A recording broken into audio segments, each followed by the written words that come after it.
Tuesday the 13th of April. So first of all, apologies for absence. I think we've had an apology from Councillor Pennington, but Yes. there aren't any other apologies. Is that correct, Jill? That's correct. That's incorrect. Thank you. So members' interests. Do we have any declaration of interests? Councillor Cornford, you're on mute. Agenda number 8, I and J, the Ursuline applications. Thank you.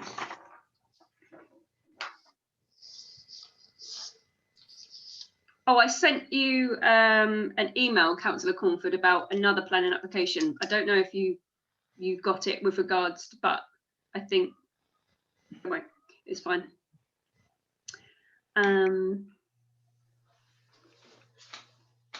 It was something about a company holding the leasehold for a building. I don't know if you remember me sending it to you. But you I anyway. Missed that. When did you? Sorry. It's fine. It's I think I sent it to you a week or so ago. I might be able to send it to you again during this meeting if I can find it. But I'm sure it's fine anyway.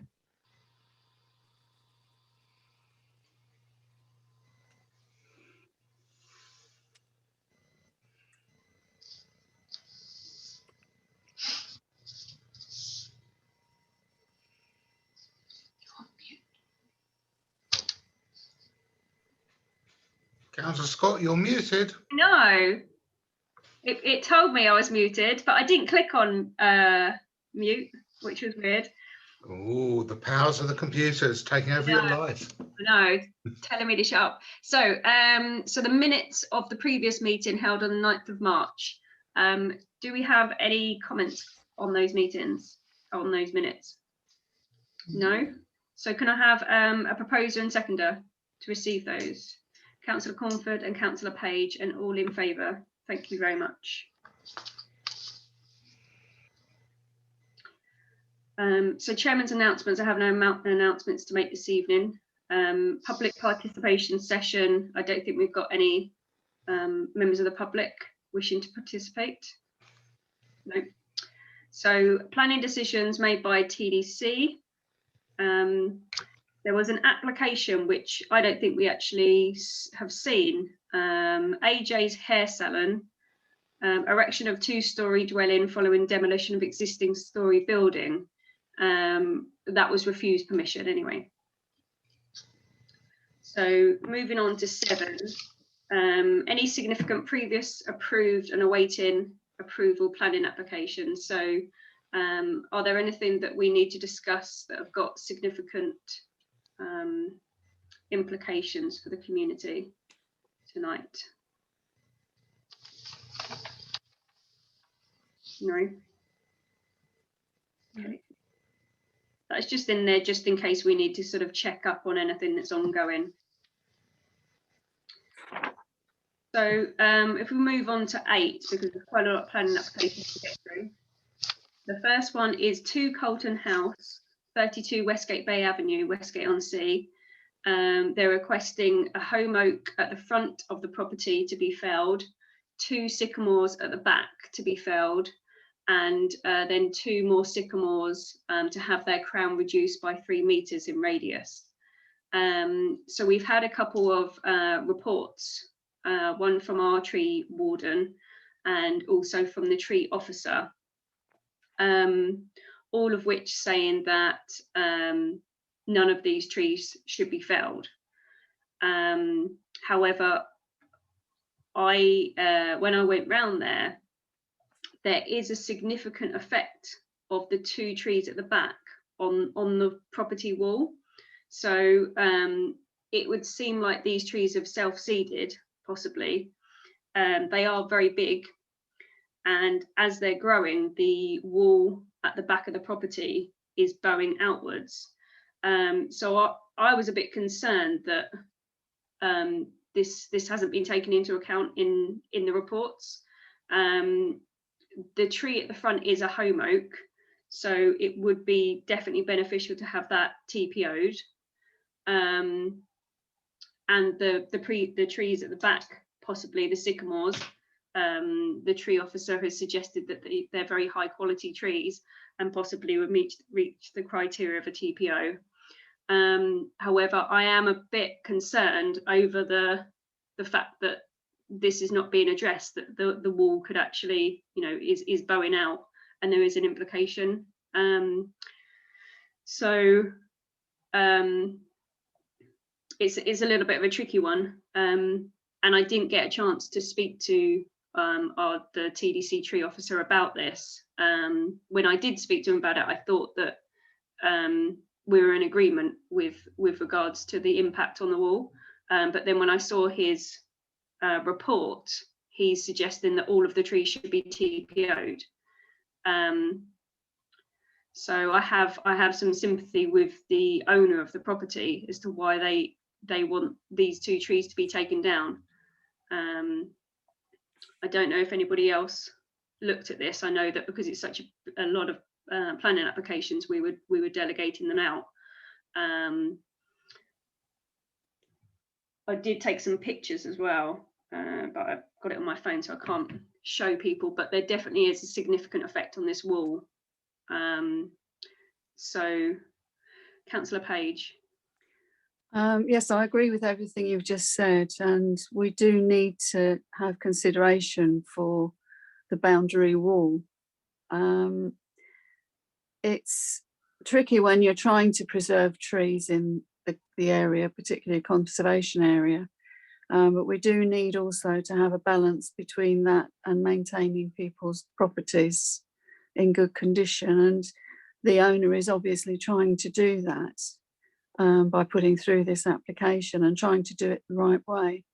I think the difficulty is if you don't remove the trees, what's the alternative to make sure that the wall can be made safe and brought back to the condition that it should be? Because if the trees continue to grow, the inevitability will be that the perimeter wall will fall down, and then they have another problem. You know, you've only got to put yourself in their shoes to know how you'd feel about it. So I think the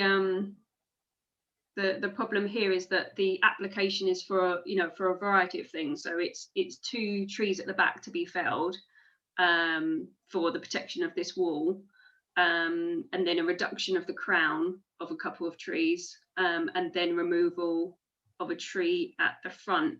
So I think it's obviously, because we're a bit concerned about the tree at the front, the whole application needs to be refused, but then with comments as to what our ideas were. And I think possibly getting back to Kevin, the TDC tree officer, to explain that we agree that the trees should be TPO'd, but these 2 trees that are pressing on the wall, that needs to be considered further, and considered to be removed if that's what needs to happen to protect the wall, because the wall's really bowing out. Councillor Cornford, you're on mute. Sorry. Yeah. Can we ask them if they have got any comments on the effect that the growth of the trees is having on the walls? Did they notice? Can we ask them if they've got any comments on that? Ask the TDC tree officer. Yeah. Because that's the problem, isn't it? Without that, we'd be completely in agreement, wouldn't we? I'm surprised they missed that. But anyway. Yeah, I'm not totally sure what there wasn't even a mention about the wall on the report. I think it's important that we ask that, which both said. So if I propose that the application is refused, but with the comment that we're concerned about the impact of the trees on the rear garden wall, However, the other trees, the other 2 sycamores at the back, at the rear of the property, and the home oak should be protected and TPO'd. Yeah. The tree warden, the tree officer also said that he didn't think that the crown reduction was a good idea. So we'd go with his advice on that.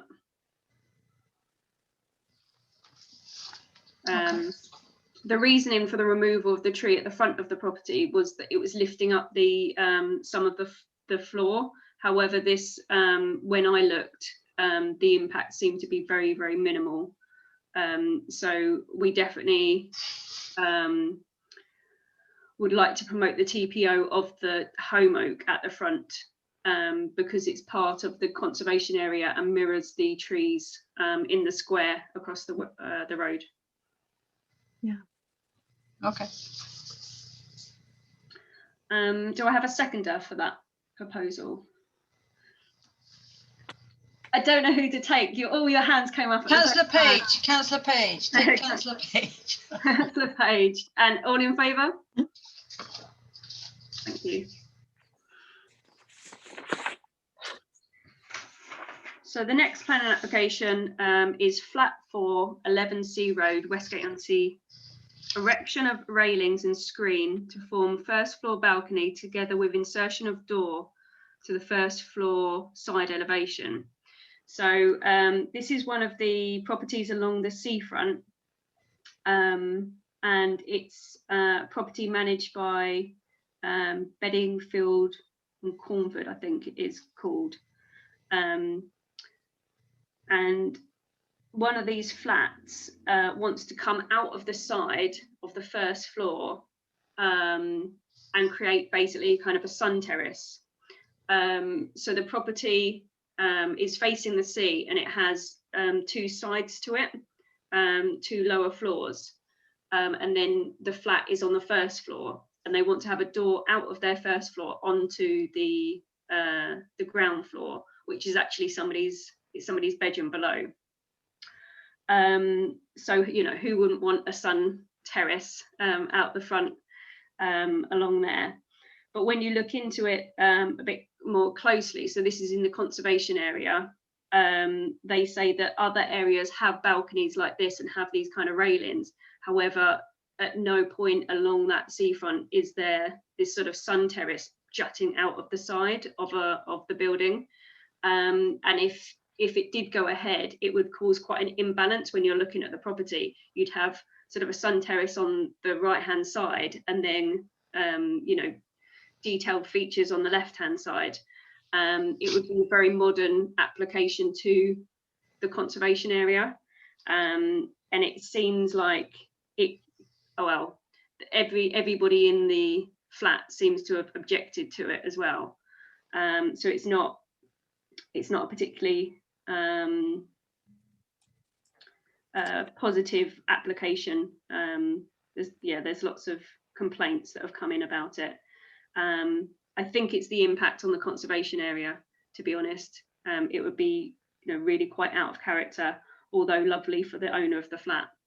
Are there any other comments? Do you want me to bring up any documents about it so you can view it? Councillor Wallen.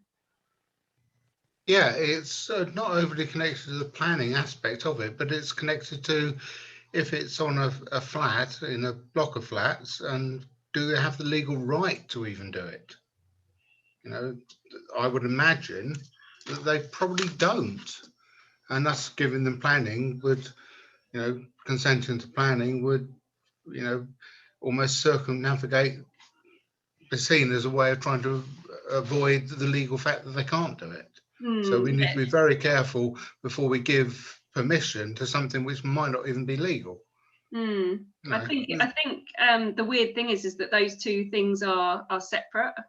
Planning law and those kind of things are separate, but I think they're also connected. You know, if we're giving planning for something which technically shouldn't and couldn't legally happen, then that infers, you know, gives an inference that it should be allowed, but according to the law it's not. But that depends on the the leasehold agreements for each property on, but they don't technically own the freehold. So it would be down to the freeholder to ask it. So I think we need to be a bit cautious before giving permission for something that might not even be legal. Yeah, that's exactly spot on to the complaint from the number of the other flats to say that this has to be agreed as, as a whole in order for this to take place. So if we give it permission, we're adding to the ability to try and push it through, possibly, which we shouldn't be doing, in my mind. Thank you, Councillor Wallingham. Councillor Page? I think also we need to give serious consideration to the number of complaints from all of the other residents who have apartments in this building, because they are, I believe, material social considerations. People's ability to sleep in their bedroom without having social activity going on above their heads on a newly erected balcony on their roof. Because this particular complaint comes from the resident who lives below and whose bedroom would be immediately underneath the erected balcony, should it go ahead. And the reason for that is because in the past, there was a garage on that side of the property, which was then used to extend this resident's flat. And that actually is the person's bedroom. And the complaint from a number of people residing in this building is about potential noise, disruption, social disturbance, especially if people are socialising out on the balcony at times when other people are trying to rest or sleep. And they all refer to the echo chamber that exists on that side of the property where noise gathers and bounces off the wall of the house next door. And those can be very disturbing things when you've got people socialising on a balcony at times when, you might have a couple of elderly people who go to bed earlier. And there is also mention of a mother with a young child living in the house who would want their child to be resting and able to be fresh to get up the following day to go to nursery or school. And it's a serious thing to consider, because it's not just one person complaining, it's all the other residents in the building. Are there any other comments? Councillor Cornford? Just that there were actually 10 objections, so that's quite a lot. What did the conservation report say? Because I've obviously lost a few brain cells because I read something which was completely contrary to what I think you said. Did conservation say that it would be prominent? It would have a visual impact? I didn't see. So when I was looking at it last week, I don't think there was a conservation report. Is there a conservation report now? I don't know if it wasn't put on there when I was studying it last week.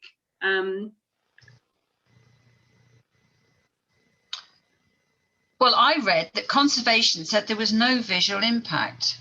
I think I remember seeing a conservation report, but it was for somewhere in Broadstairs that was stuck on there by accident.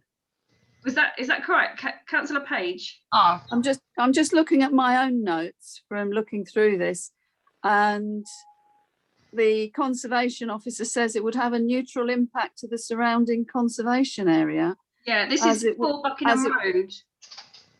They put it on there by accident. Oh, thanks, Jill. Thanks, Jill. Yeah. Okay. Well, that's really important, because I found that very confusing. Yeah. Because all the objections were valid. I mean, they are material objections, noise and privacy, etc. Yeah, I think it's just that it was just an accident by people uploading documents. So yeah, I didn't actually see a report by the conservation area that was to do with this document, this actual application. And there were enough material considerations for us to support the residents on this, aren't there?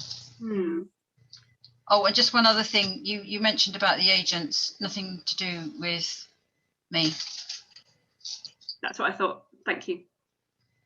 So material considerations, the impact on the conservation area, obviously the impact on residents.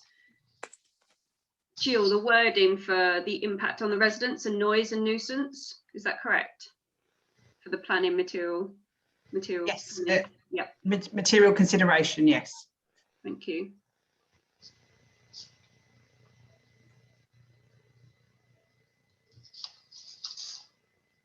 So out of character application as well. Councillor Scott, Yes, sorry. just looking at my notes here.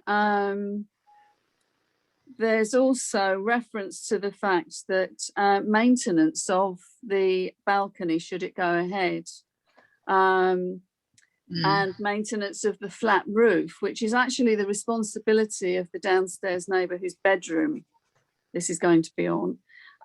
This lady or gentleman makes a very valid point that responsibility for maintenance of that roof belongs to the lower flat, and it could cause difficulties in maintaining that as part of the person's lease in future years.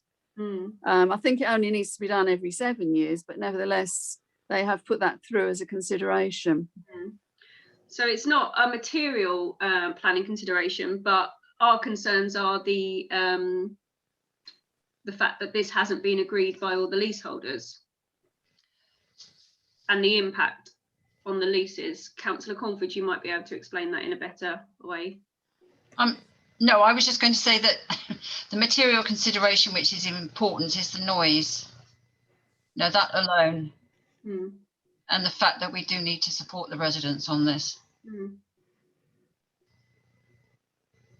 Definitely. So can we have a proposer and a seconder for this application?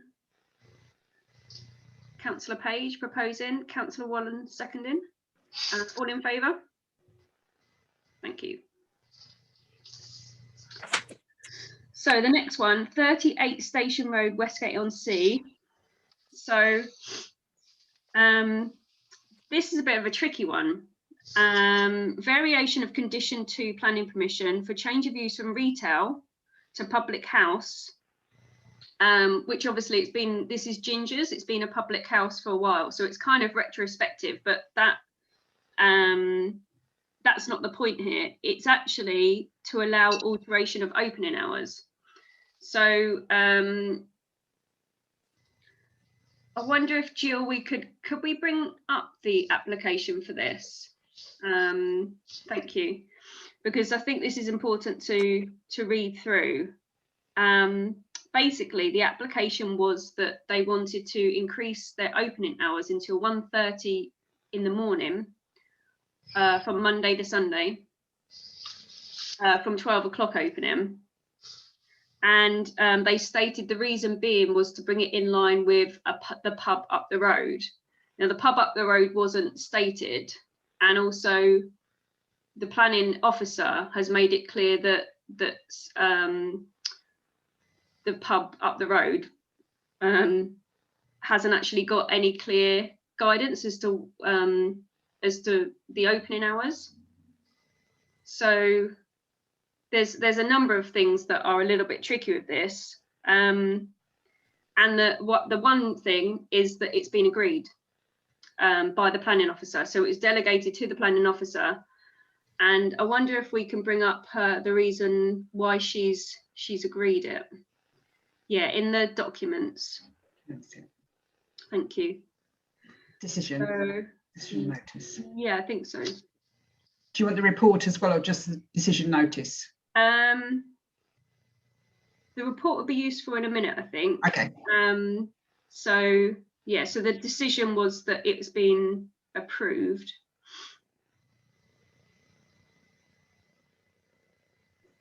So it says the use of the premises hereby approved shall not be used other than between the hours of 8 AM in the morning and 1:30 in the morning from Monday to Sunday. So that's, you know, it's quite an extension. and it can be open until 1:30 every morning now. So there doesn't seem to be any amendments, or not amendments, parts to this which say that people need to come in at a certain time. So when we've looked at other pubs, it suggested that, you know, people need to come in at a certain time, or, you know, to minimize the noise. So there's nothing along those lines on this either. Yeah, if we can go to the report.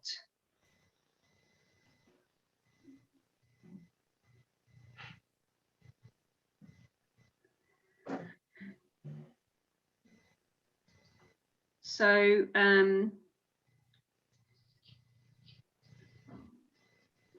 so the current opening is till midnight. And it says then there are a number of commercial premises in Station Road with a variety of opening hours. The area is predominantly commercial with residence uses above. However, there is likely to be pedestrian and vehicular movement active in the early hours of the morning, walk-in and movement towards the railway station. There is the pools, bar and bistro and a takeaway further up. So there's some nighttime activity in the area. The hours proposed would enable the pub to open in line with a neighbouring bar. However, no record of opening hours can be found in the planning history for Paul's Bar and Bistro. So it's saying that it will open them in line with Paul's Bistro, but I wasn't sure. I didn't know that Paul's could open until 1:30 in the morning, and whether that had been agreed. The hours proposed would so environmental health suggested there was no objection.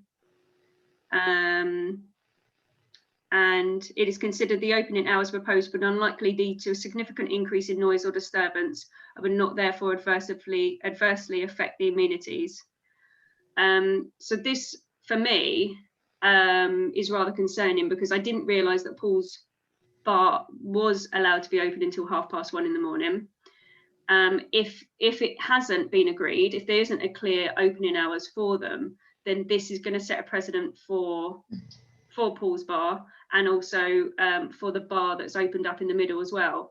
So we could end up with 3 bars all the way along Westgate High Street open until 1:30 in the morning. And so I think the cumulative effect of that could be massive on the town. And I really do think that this needs to be looked at. And I'm not totally sure whether we could call it into licensing. Because it's it's the change of application, fair enough, the change of application to a bar, but actually the opening hours I thought had to go through licensing. Yeah. So comments by other councillors on this. You're at the side, so I can see Councillor Cornford's hand up. Just that last paragraph, it is considered that it won't have any effect, a detrimental effect on the residences. I mean, that seems like nobody's actually really looked at it, because in that area, I mean, we've got residential accommodation above all the shops. We've got the Mews area cottages at the back, flats at the back of Jackson Stables, which is more or less opposite. And I think it's incorrect to say that it wouldn't have any effect, because obviously the other bars are then going to be open, as you've already said, until 1:30. So there's the cumulative effect of everybody being open. Councillor Wallen. Yeah, I basically agree. It doesn't seem like a great idea, particularly as it will have an effect on hours for other places. The only thing is, though, of course, it is actually almost exactly opposite Bino's Kebab Shop, who are open till about 2 in the morning. So, well, that's beneficial. Yeah, it means you can have a late drink and then go and get a kebab and fall over on the way home. That's the way life is, I suppose. But it does mean there is another business literally 20 yards away that is open till something like 1 or 2 in the morning, although I don't think they're open that late on early parts of the week. But it does already mean there is a business almost next door to them or opposite them that that does have opening on those hours, and they could use that as a reason to justify it. But the online, the ongoing effect of it, meaning that several of the other drinking establishments stay up until silly hours on Mondays, Tuesdays, Wednesdays, Thursdays, is daft. Who wants a beer at 1 o'clock in the morning on a Tuesday? I don't, that's for sure. Are there any other comments on this? Is this actually a change of use? Yeah, so it's a change of use. Variation of condition 2 for the change of use from retail to public house. So I think it's kind of like they're putting. I remember that they had to change the use at one point, and I'm not too sure whether it was changed, whether there was an issue there. So it's kind of like, I'm not, because otherwise wouldn't it just be variation of condition of the use of class A4 rather than change of use to allow alteration of opening hours? Well, basically it's, at the end of the day, it's the issue is about the opening hours, and the fact that it's so much outdoor area along there. So Ginger's has got a nice little outdoor area, but then the pub next to it, which doesn't have much indoor area, has a massive outdoor area. And then Paul's Bar obviously has an outdoor area. And if all of these become allowed to be open until 1:30 without any condition of people being brought indoors, I was just wondering whether the condition could be that they have to stick with the conditions that Millie's Bar and the new bar on the seafront was given. So I think they're allowed to be open until a certain time, but before that they had to bring people in from outdoors to stop the noise and nuisance. And I think it was just much stricter, and that went through licensing properly after going through planning. Councillor Cornford.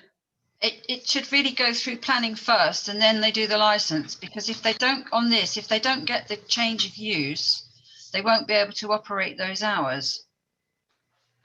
Okay, so maybe this is calling it in, or calling it into licensing and raising our concerns at licensing and clarifying the license of Paul's Bar as well as to what the opening hours have been agreed there as well.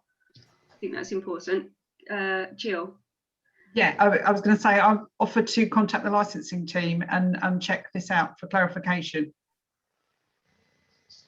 Thank you. With regards to the planning application, I'm really concerned about it, for the impact on the residents. Are there any other comments, Councillor Wallen? Yeah, it just seems a bit odd to me that they want to change it into a public house from a retail unit, and it's been a public house or a licensed premises for months and months. So is this all retrospective, or? Not totally sure, but no. Yeah. And also on that planning application, it seems already been granted. So it's all. I don't fully understand what it's out and what it's asking. I'm sure the town clerk will tell us. If we just concentrate on the opening hours aspect of it, Jill. Yeah, just to clarify, with the change of use, you have 2 years in which to address that. I know that because when we moved here, I was told that by the planning team. So with change of use, you can operate for up to 2 years. And presumably that's probably what they've thought, that now, they're probably hitting their 2-year anniversary, they need to address it. That's probably part of the thought process. Okay, thanks, Jill. So, have I got a proposer for this? Councillor Cornford. I propose that we call it in to licensing and clarify the opening hours of the other bars. Mm-hmm. With regards to calling it in, shall we express our sincere concern over this with regards to noise and nuisance to the residents, public is it public health or public safety? You know, if all of those bars become open until 1:30, we've got 3 all kicking out at the same time along Westgate High Street. It's going to change Westgate quite considerably. So we're concerned about it setting a precedent for the other bar in the area, which has mainly outdoor areas. And that we would like to see conditions being set to bring people indoors at certain times. And I think, you know, if we could just make a reference to Millie's Bar and the new bar along the seafront as to what those conditions could perhaps be.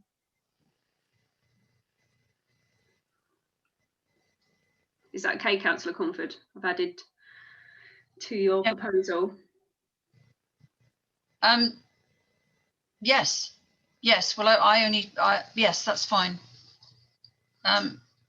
I mean, presumably everybody's in agreement with that. Well, I'll second.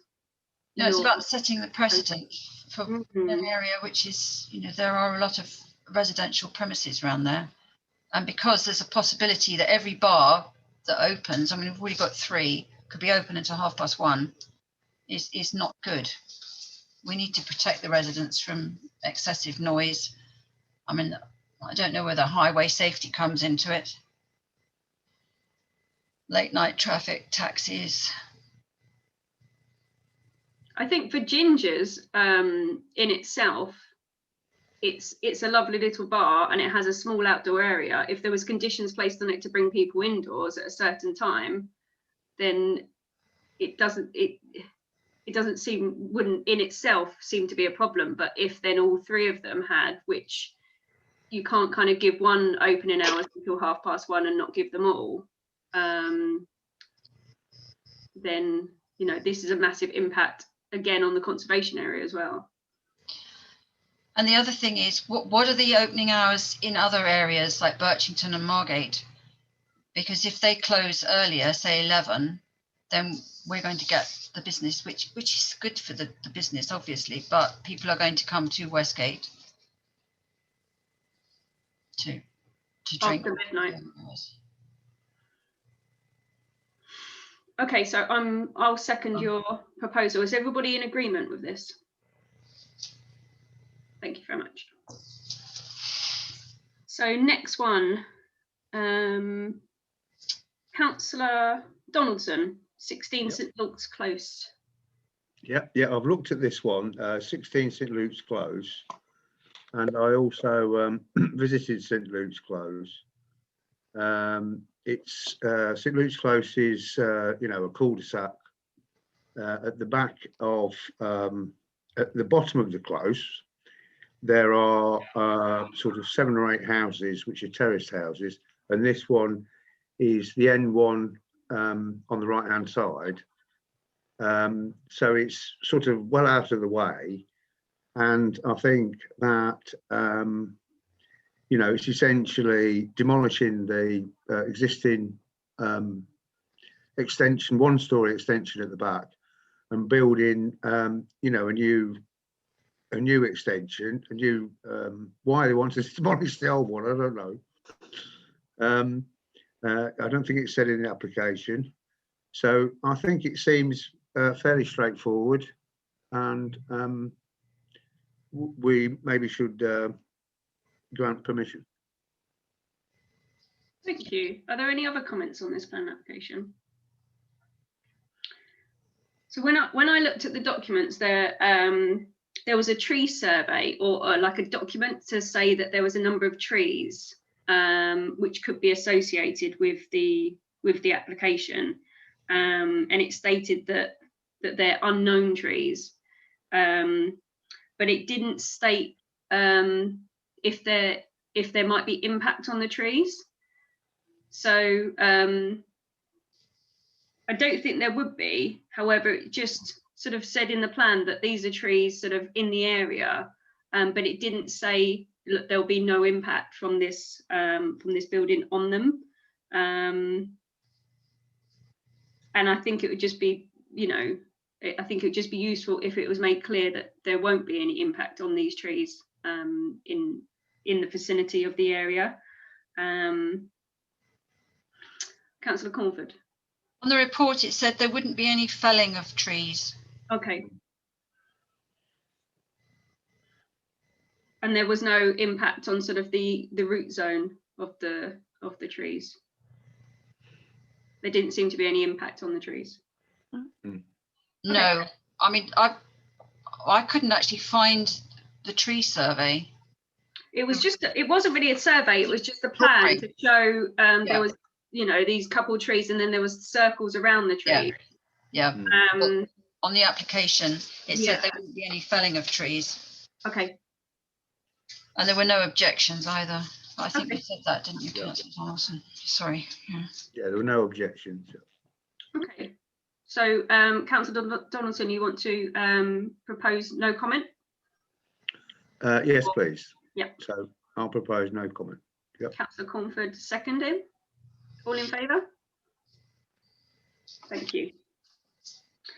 So moving on to 7 Chester Road, erection of a first floor rear extension. Yes, this was rejected originally on a couple of points, mostly to do with the character and appearance, and a couple of local plan policies about the general design principle and respect of the original building, because it dominates. It's come back with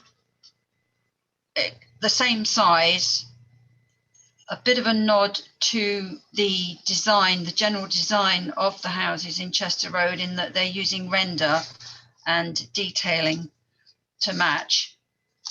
And the roof is, the eaves are slightly longer, but this is, I don't know if you can see this, that's the original plan. And then I've scribbled all over it. That's the new one, and you can see they've put this in, which is a feature of original feature. But the report is quite damning. Comprehensive delegated report, and it doesn't seem to be.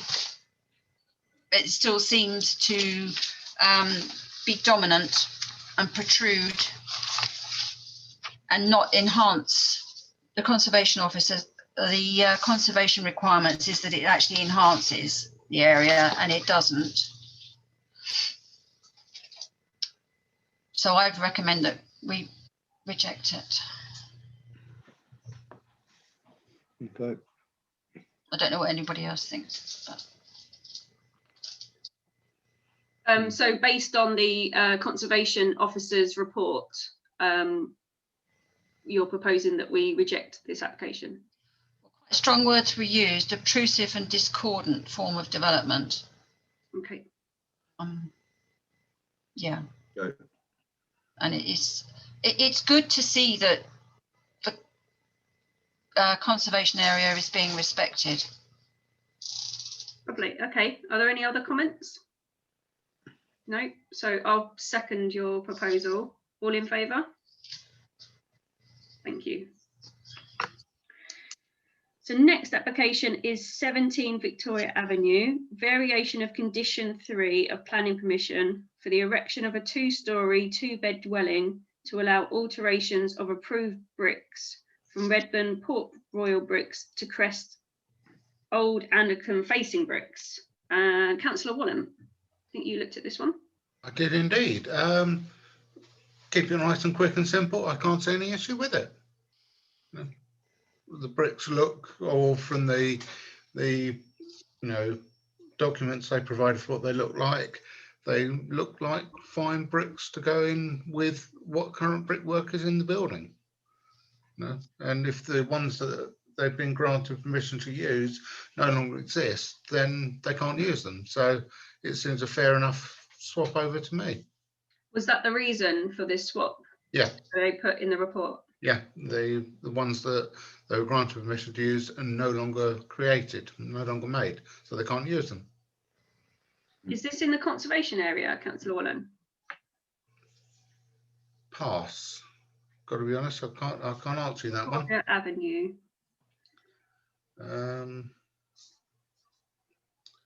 Is there a conservation officer's report? Not that I've seen, no. I did look through all the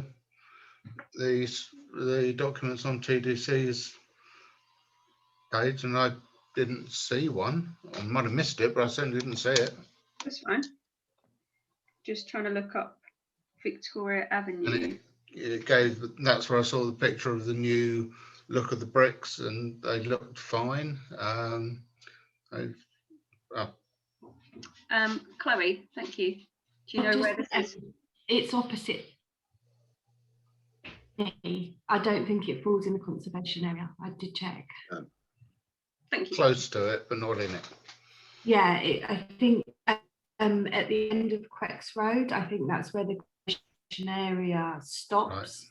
And the back of their property starts on the bottom yes. road. Yeah, so only talking a few yards, but it's not in the conservation area. Okay, perfect. Yeah, I don't see any problem with it. Looking at the bricks they're planning to use and what bricks they've currently got in the building, they're pretty similar. It seems fine to me. Lovely, thank you. So you're proposing no comment. Do we have a second Indeed. for that? Councillor Page, thank you. All in favour? Thank you very much. So 50 Cuthbert Road, Westgate-on-Sea, erection of a single-storey side extension following demolition of existing garage. Councillor Page. Thank you. That description seems very very straightforward, but actually when you start to look into this, it's quite a difficult one for the next door neighbour at number 48, who have submitted an objection. And it's mainly because of increased roof height, window on the east elevation, and the foundations and the oversight of the new erection close to their property, because it's going to be very close to the boundary wall.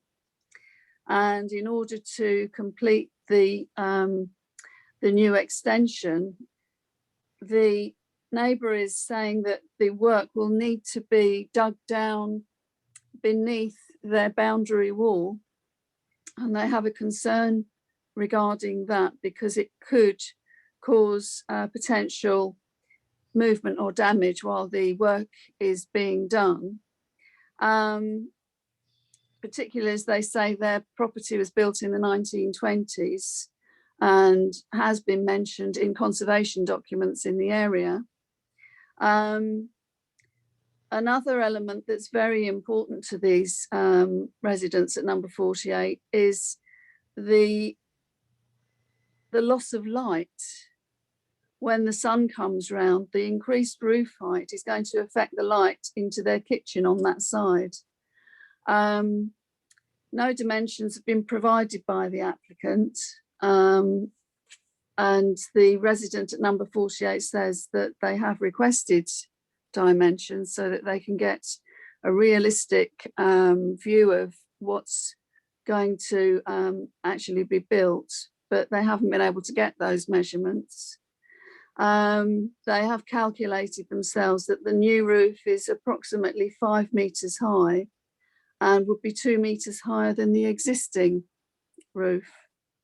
And they've provided photographs of as part of their objection, showing shadow and light being lost at different times of the day. They also have a concern that one of the rooms in this new extension is going to be a shower room and toilet, which will have a window for ventilation. And they're concerned that if that room is being used, that there may be odours, etc., flowing across through to their kitchen windows. So they're concerned about that too. Regarding the roof, the external brickwork will be flush against the boundary wall, and part of the soffit board, fascia board and guttering will be overhanging the boundary wall of number 48.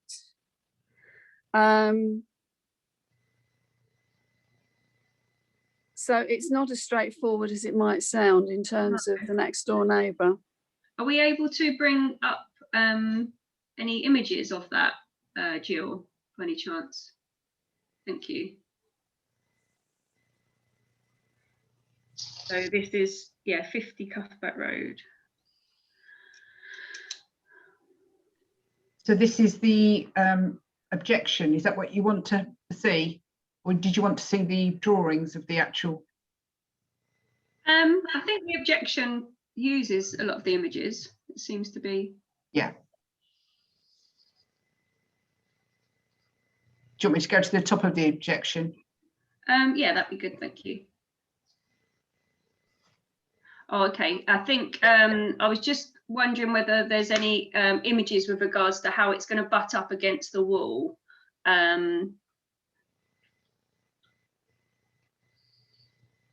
So the dimensions where the extension will go. So is it coming out of the side, the extension, Councillor Page? It's going to come out slightly more than the existing garage towards the boundary wall.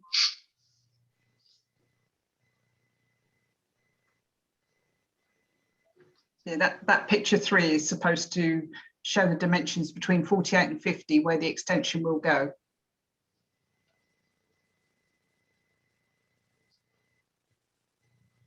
So it's a demolition of that existing garage that we can see on the left-hand side, is it?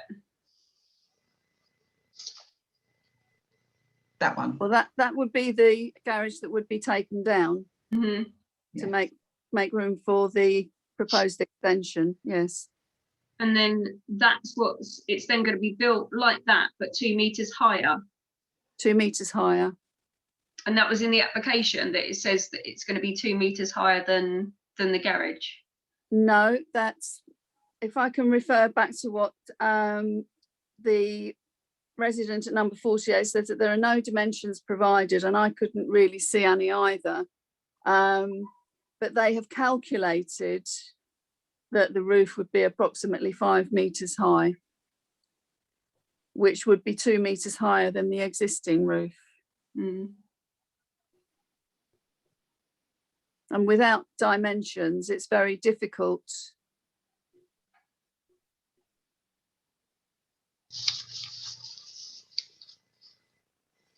Is that more helpful? And that's some of the shadowing that occurs at different times of day. But of course, bear in mind that I think those photos were taken in early March. And of course, those shadows would alter the higher the sun becomes as the months go on.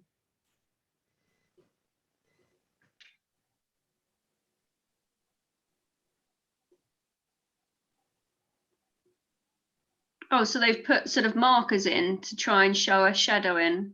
Yes. That's interesting.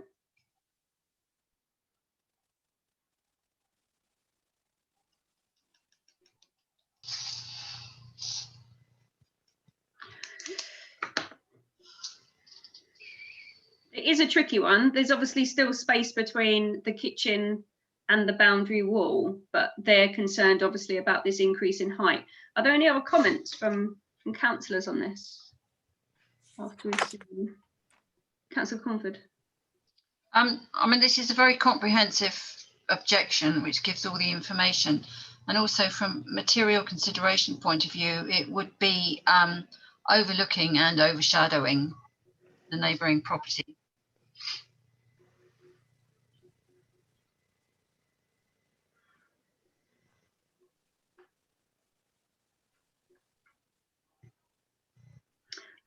Were there any windows going to be built that are looking towards their property, Councillor Page? It would be the shower room and toilet, which would be just at the top.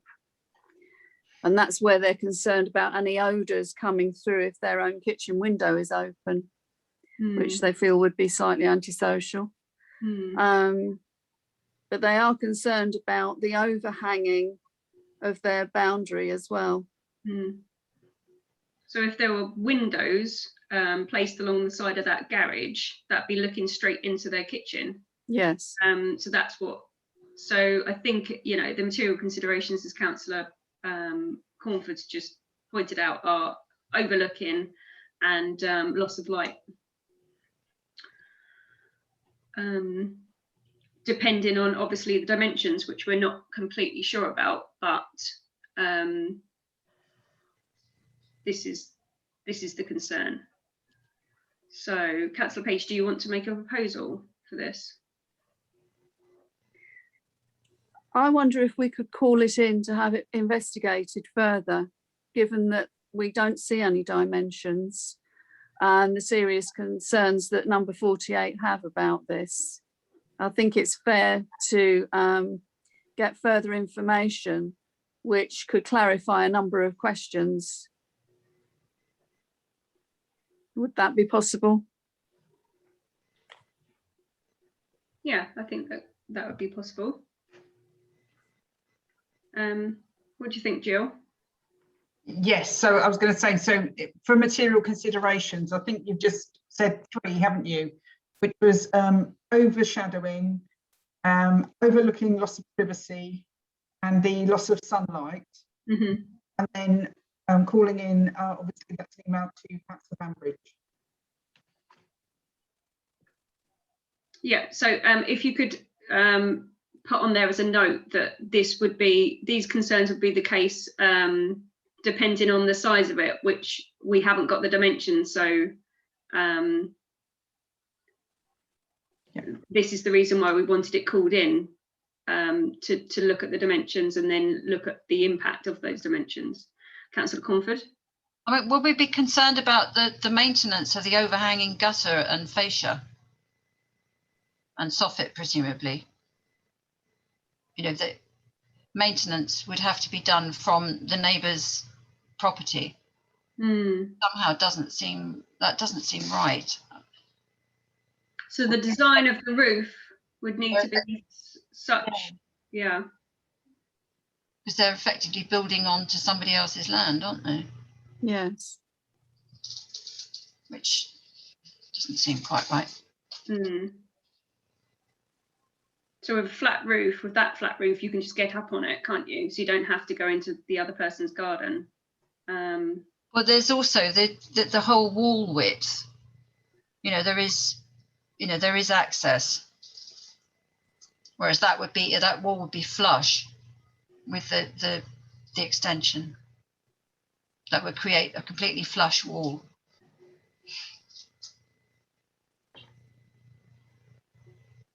And that would effectively create more disturbance for number 48 in the future.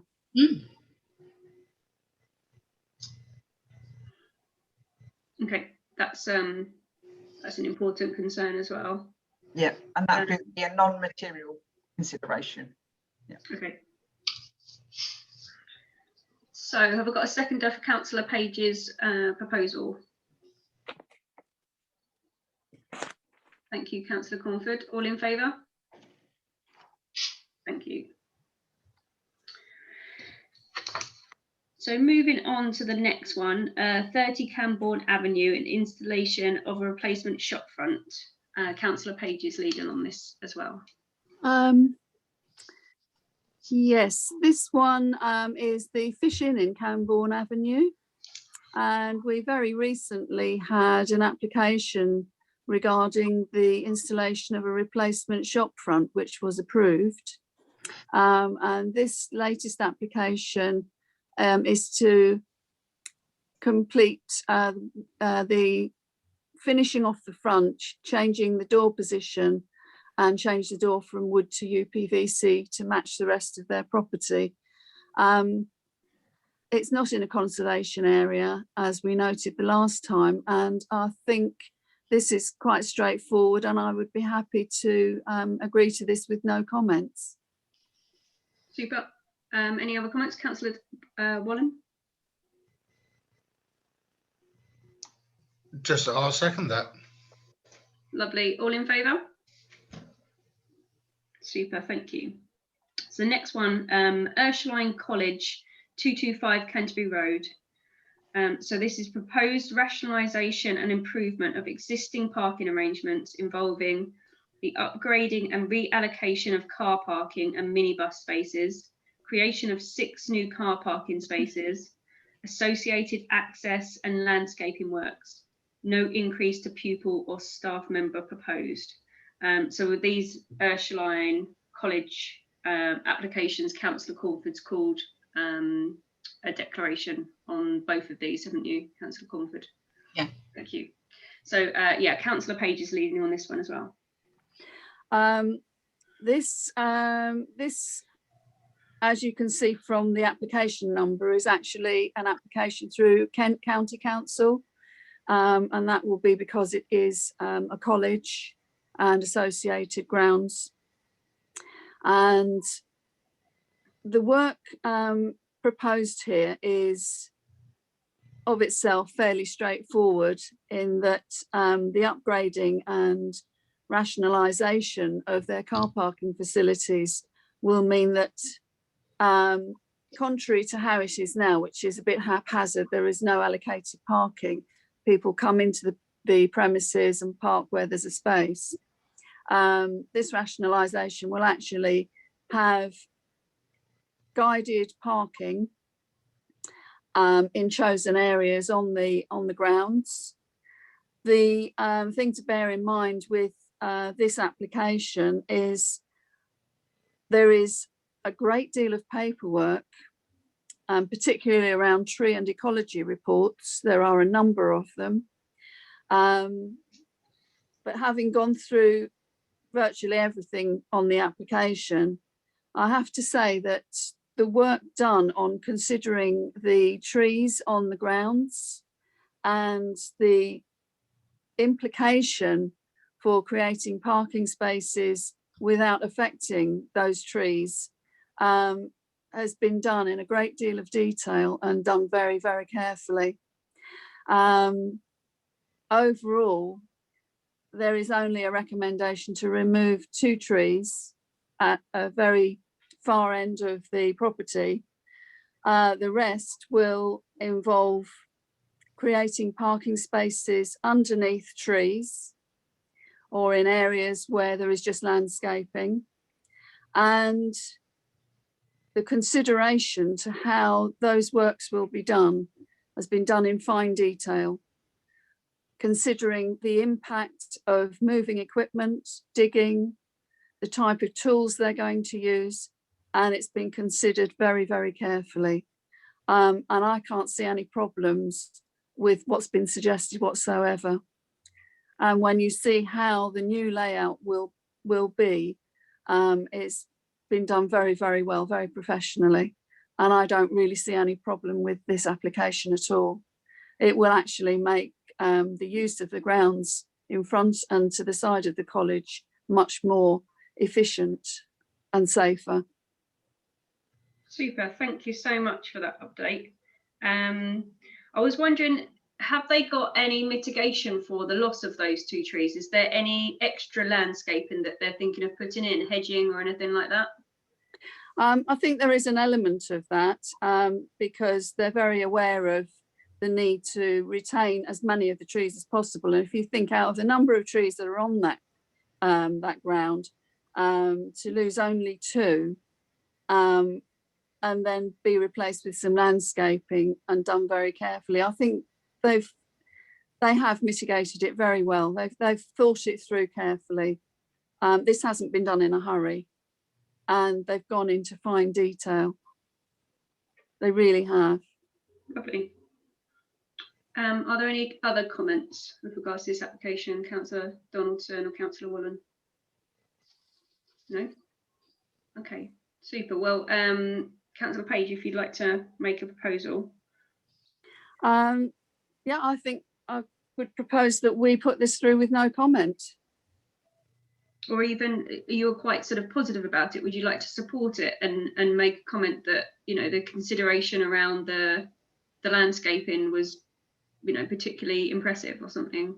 Well, yes, I would. If we could support this application for the grounds of our local college, and congratulate the people who have worked so diligently and carefully in the preparation of the application, the detail and amount of work that's been put together is very impressive. And personally, I wish other applications were done in the same way. Lovely, thank you. So I'll second that. And all in favour?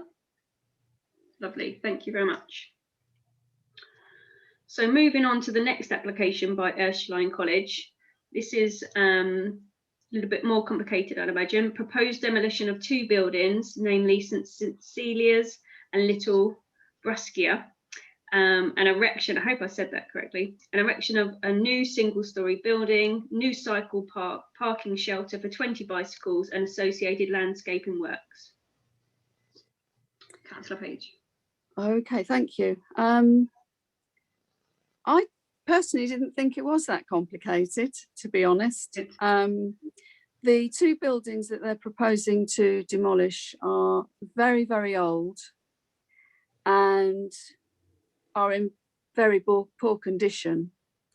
And I think there is so much maintenance and repair needed that they see the opportunity here to provide an upgraded building of a modern standard. What's going to happen is that currently there are 4 classrooms within those 2 buildings. They will only lose 1 classroom.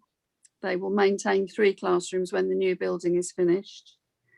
And as you can see, they're trying to accommodate some cycle parking as well as the car parking that they're looking into. And from the plans and drawings that I've seen, the new building will definitely be an asset to the school, to the college. And it gives them an opportunity to give a better facility to the students who are going to be using that particular building. And it's also encouraging with the cycle sheds facility for people to think about how they travel to school, whether it be teachers or students. And if, according to the diagrams that I've seen, the building looks as good as it does when it's finished, I think it'll be an asset to the college. Can I ask, are there any loss of trees with this one? No. No. This building is, if you were standing on the Canterbury Road, it's at the furthest right-hand end of the property, near to the inside perimeter. So you can see part of it from the pavement and Canterbury Road. Okay. So no, and that's why I see this as fairly straightforward, really, and a big improvement for the college and the students. Okay, lovely. So are there any other comments in regards to this application? No. So once again, Councillor Page, would you like to suggest that you support this application? Yes, I would like to support this. Again, it's been very well and professionally worked through, and I think will provide good modern new facilities for the college and its students and teachers. And also promote cycling and walking, well, cycling to school. Yes. Lovely, thank you. Would anybody like to second that? Councillor Donaldson, thank you. And all in favour? Lovely, thank you very much. So we have an addendum also to this application, to this meeting. Jill, are you able to kick off with the addendum regarding phone boxes? Yes, that's absolutely fine. Okay, so when obviously the agenda went out, within literally, well, it wasn't even 24 hours, we had this notification from Thanet District Council to say that they have received notification from BT about the intended removal of payphones, and 2 of them are on Sea Road in Westgate. Hopefully you know which two they are. There's one across the road from the Swan Public House, and the other one's just tucked inside the Memorial Gardens, I call them, on Sea Road. So just before the junction where it meets Westgate Bay Avenue, on the end of the gardens there's one it's tucked away. So those are the two phone boxes that they're proposing to remove. Hopefully you've had a chance to read the information, because it does go into the explanation as why they want to remove the payphones. Apparently overall use of payphones has declined by over 90% in the last decade, and they need to provide payphones for use in emergency situations is diminishing. So at least 98% of the UK now has mobile phone coverage. So I won't read all that, but that's obviously the explanation. None of these are red phone boxes, they're both the modern type, and clearly they feel that they are no longer needed in those areas. So if anyone wants to comment on that, we do have some time to go back to Thanet District Council with our comments, so they can pass that back to BT. Thank you. Do councillors have any comments? Councillor Wallen. Yeah, just a minor one.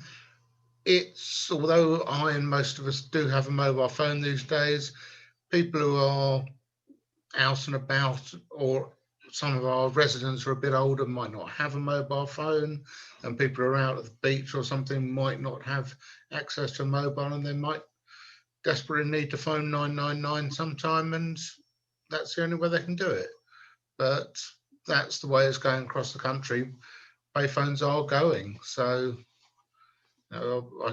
we can't force them to stay if they're not used. So it's a difficult one, because it's nice of them to be there for people who, you know, mobile phone battery's dead, or the mobile phones stop working, which they regularly do, and at least then you do have a way of making an emergency call if you need to. Thank you, Councillor. You know, just a minor point, really. Thank you. Any other comments from councillors? Councillor Cornford, and then Councillor Page. Yeah, I have to say I agree with that, and it would be quite nice actually if we could have a red phone box outside the Swan, where the existing one is, because not only have we got a lot of swimming going on there, but also we've got the defib. And for the reasons that Councillor Wallen mentioned, you know, batteries low, depending, and the time of day, and the age of the people using the bay. I don't know, but a lot of people do have actually plug-in phones at home for when there's a problem with any sort of mobile connection. I mean, I've got one so that I can always use my phone, and it seems sensible to retain at least one of those. Thank you. Yeah. Councillor Page. Yes, I would agree with both councillors on all their comments, and if we were to maintain one of the two, it would be sensible. And opposite the Swan seems like a central point and a very busy area near the kiosk and heading down towards the cafe, as well as with the Swan there. During the summer, it's very, very busy. And if there was an emergency, you just don't know. You know, you can't always rely on the fact that lifeguards might be along there. You can't always rely on the fact that, you know, people have got their own mobile phones working. There is always going to be a situation where things go wrong, and it would be good to keep at least one of those for the sake of emergency. Thank you. Councillor Donaldson, did you have a comment? Yeah, I'd go along with that as well. I think, you know, just to keep one of the phones in case there is, you know, an unforeseen emergency. Okay, well, I think that's the response that we want to give with regards to, you know, keeping one of them, and preferably the one opposite the Swan, in order for emergencies with regards to, you know, health and safety and beach issues, I suppose, people swimming along there. Councillor Warner? Yeah, on that point, just make one little bit. The one opposite the Swan, if somebody needs to make an emergency call, then they can go, quite probably goes to the cafe or the Swan or something, whereas the other one is in the middle of an area where there aren't any shops, and you know, people might be walking or camping or something on the greenery around there, and they've got no access to a phone close to hand. Whereas opposite the Swan, that's a those, good it would be a point. good idea to keep it. You can always bash on the door of the Swan, or you know, go in there, or as I say, the cafe. There are phones available, and there are people there, not 24/7, but there's more access to a phone there than there is at the other place. Ideally, we should keep them both. Where's the other location? Is it up towards St Mildred's Bay? It's near the memorial, I believe. No, Behind a whole load of bushes, isn't it? yes. So it's literally tucked just at the end of what I call the memorial garden. So it's where you could, if you walked along the path, it would lead you to St Mildred's Bay, but it's up on Sea Road. It's up literally tucked just before the junction with Westgate Bay Avenue on the end of the gardens there. It's a bit tricky because whenever I've seen it, it just looks like a complete state, and it looks vandalised all the time because it's just behind a load of bushes. So I just think it's a complete eyesore there, Yeah, and I don't know whether many people know it's there. Whereas having a prominent phone in a sort of prominent position, even if you know it's by the Swan, I think it just gives an emergency phone if we need it, and it's a prominent position. Everybody knows. Councillor Cornford. Yeah, I'm just sorry. I agree with everything you're saying. It would be good to have a red phone box, simply because if it were kept and it would be the last one, it would be an emergency one, and red is good for emergency, and it would be more attractive too. And you can buy them. I suppose they might come back and say, well, would we part fund it? Possibly. Well, we could ask, couldn't we, to start with? Mm-hmm. What do you think, Jill? Is that something we could do? Yeah, I'm certainly happy to approach BT to see if they've got any that can be adopted. And I know that if they're in your area, they'll virtually give them to you for £1. But I'm not sure about if they need to be transported. But yeah, no, I can approach BT and see if that's a possibility. Good idea. Okay, so are we happy then that the proposal is that we'd like at least one to be kept out of the two, and if possible it would be a red phone box opposite the Swan as a prominent position, as an emergency phone box in Westgate? Yes. Is that okay with everyone? Yep. Shall I take a vote on it? Yep. There you go. Done. I don't think there's any other items on the agenda, are there, Jill? No, that's it now. That's it. So thank you very much for attending the planning committee tonight, and see you all tomorrow night. See you Yes. tomorrow. Yeah. Bye. Night. Thank you. Night all. Bye. Good night. Bye.